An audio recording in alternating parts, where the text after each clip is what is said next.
Salut tout le monde, aujourd'hui on va parler de pourquoi c'est mieux de vivre comme ses ancêtres et en gros je vais essayer de répondre à plus ou moins tous les arguments qui me viennent en tête, qu'on voit souvent contre le fait de vivre de manière cohérente avec, disons, l'anthropologie, avec l'évolution humaine. Pourquoi ces arguments sont fallacieux et voilà. Donc, ou des fois pourquoi ils sont peut-être un peu vrais, mais qu'il y a quand même des contre-arguments qui pour moi valent la peine d'être énoncés. Donc ça va être le sujet de la vidéo d'aujourd'hui. N'hésitez pas à m'en dire d'autres si vous en avez en tête en commentaire des arguments contre. N'hésitez pas à essayer de me contredire aussi. Et par contre je ne vous répondrai pas en commentaire. Je vous répondrai dans une prochaine vidéo si je vois qu'il y a de quoi en faire une autre. Parce que je trouve ça plus sympathique tout simplement. Alors le premier truc qu'on voit souvent quand on dit qu'on aimerait vivre de manière plus cohérente, point de vue ancestral, c'est « ouais, mais tes ancêtres, ils mouraient à 30 ans ». Et là, c'est une première chose qui est complètement fausse. En fait, il suffirait déjà de regarder de quelle époque on parle. Est-ce qu'on parle du Moyen-Âge? Dans ce cas-là, je suis plutôt d'accord. Et encore, ça dépend de quelle période du Moyen-Âge. Est-ce qu'on parle de l'Antiquité? Est-ce qu'on parle de la période des chasseurs-cueilleurs, du coup, qui date d'il y a plus de 10 000 ans et on a beaucoup moins de données? Bref, c'est pas très intelligent comme argument. Surtout que les causes de mort n'étaient pas du tout les mêmes. Et que c'est aussi très faux, en particulier si on parle par exemple de l'époque des chasseurs-cueilleurs. Pourquoi c'est faux vis-à-vis de l'époque des chasseurs-cueilleurs? Très très simple. On n'a pas les données qu'on veut. On n'arrive pas à dater les fossiles qu'on a de manière efficace. On peut dater jusqu'à estimer l'âge biologique du fossile à environ, il me semble, 30 ans, c'est quelque chose comme ça, avec la datation carbone, etc. Le problème étant que on estime cet âge biologique vis-à-vis de nos âges biologiques modernes. Il y a des hommes qui ont, entre guillemets, des os avec un âge biologique de 33 ans, mais qui ont 60, tu vois, qui sont en tellement bonne santé qu'ils ont 60. Et à l'inverse, aujourd'hui, il y en a qui ont des os avec un âge biologique de 18 ans, qui ont 18 ans, et qui ont des os avec un âge biologique de 40 ans, 50 ans ou pire. Avec des maladies dégénératives, avec tout un tas de problèmes du genre. Bon, petit passage de tracteur, j'ai dû mettre une petite pause. Donc voilà, là-dessus, en termes de fiabilité des données qu'on a, c'est extrêmement sujet à débat. Ça n'a tout simplement pas trop de sens d'utiliser cet argument. Si on parle du Moyen-Âge, généralement, quand on parle de vivre de manière cohérente avec nos ancêtres, on parle des fois un peu de choses plus récentes, mais généralement d'âge plutôt pré-agriculture. D'époque où on mangeait vraiment la nourriture qui nous a permis d'évoluer, d'en arriver à nos cerveaux actuels et nos corps actuels. Donc, nous prendre l'exemple de « ouais mais regarde, en l'an 1600, ils mouraient à 30 ans parce que ils étaient en malnutrition, parce que ceci, cela », alors qu'en fait ils mangeaient déjà que des céréales et que les systèmes d'égout étaient un désastre, etc., etc., ça n'a pas de sens. Ça n'a pas de sens.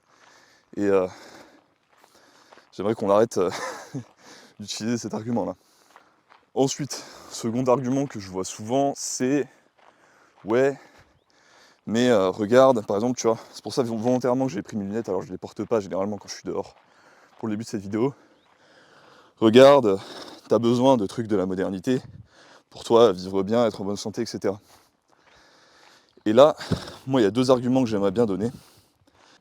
Le premier, c'est que la plupart des problèmes, enfin des solutions qu'on a aujourd'hui grâce à la modernité, les lunettes, tout un tas d'autres choses, sont causées par elles-mêmes. Toutes les solutions au cancer, les cancers ça n'existait pas avant, ou dans des quantités tellement infinitésimales que c'est ridicule, majorité des maladies dégénératives aussi.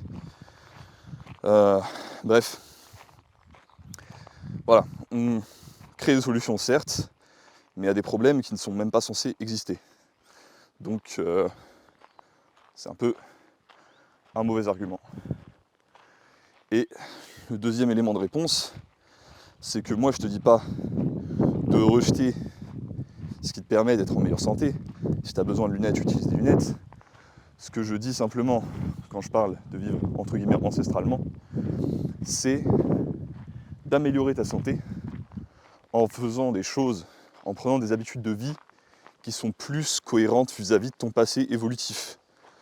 Typiquement, tu regardes ton acide d'estomac, tu te dis ok, on est à peu près entre le carnivore et le charognard.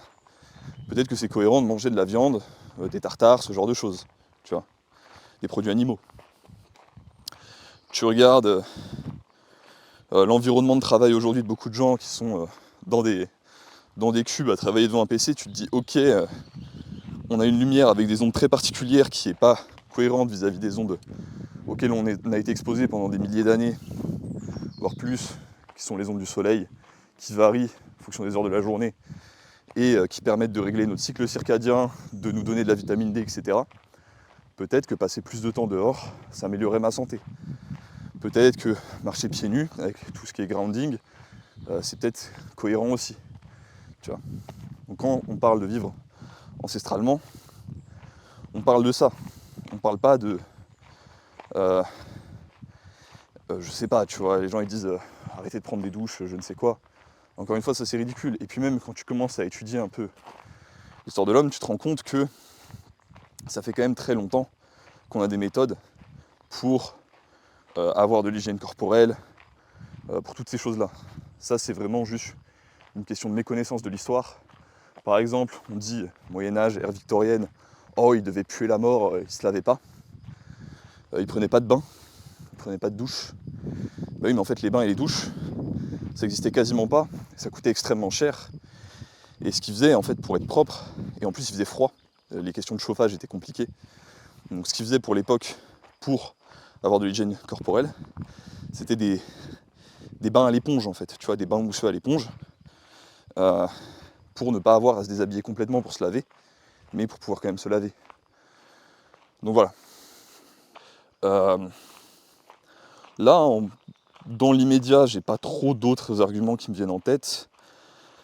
S'il y en a un sur l'aspect scientifique, et on va clore la vidéo avec ça, où il y a tout un tas de gens qui vont te dire que oui, par exemple, soleil égale cancer, viande rouge égale cancer, etc. Moi, ça, je pense que ça vient clairement d'une mécompréhension de la science et de fonctionnement de certains gros lobbies. Voilà, je ne donne pas non plus de crédit à cet argument-là. La science a sa place, évidemment, je suis pas en train de dire... je suis pas en train de prendre une position anti-scientifique, hein, loin de là. Je prends une position anti-lobby, je prends une position pro-scientifique, justement. Moi, ce que je veux, c'est que la science puisse faire son travail sans être en permanence corrompue par des questions financières, par des lobbies comme Kellogg's, comme Quaker Oats, comme tout un tas d'entre eux, comme l'Église adventiste, qui a longtemps eu la majorité des membres de l'OMS, je ne sais pas si c'est encore le cas d'ailleurs. Mais voilà. Et ce que je dirais aussi là-dessus, c'est que la science aujourd'hui, quand tu regardes les données en nutrition, tu peux lui faire dire ce que tu veux.